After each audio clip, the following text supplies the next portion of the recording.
पुण्यातील भोर महाड मार्गावर वरंधा घाटात दरड कोसळली. दरड कोसळल्याने मार्गातील वाहतूक पूर्णपणे ठप्प झाली. प्रशासनाकडून आतापर्यंत 8 ते 9 ठिकाणची दरडी काढण्यात आलेली आहेत. तर रात्रीपासून अनेक ठिकाणी दरडी पडल्या असल्याने अनेक वाहनं या घाटात अडकून पडलेत. घाटमाथ्यावर गेल्या 2 दिवसापासून मुसळधार पाऊस पडतोय आणि त्यामुळे ठिकठिकाणच्या घाटामध्ये दरडी खाली आल्याचं आपल्याला पाहायला मिळते.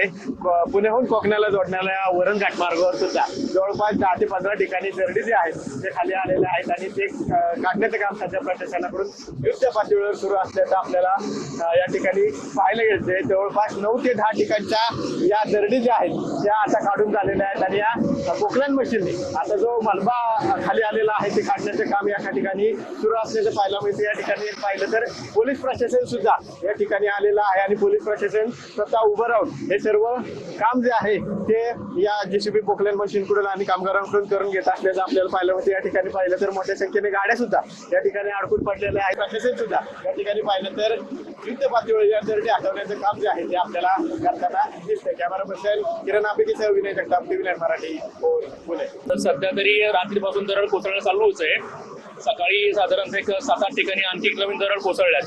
जसं आम्ही दरड ज्या आहेत कोसळल्याच्या साईडला करतोय, परत पुढे गेले की पुढच्या टप्प्यावर आणखी नवीन एक दरड कोसळते.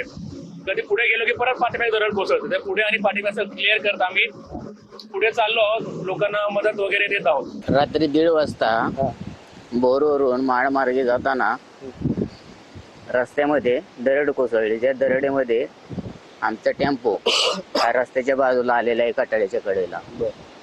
अचानक वरून दगड आले का? अचानक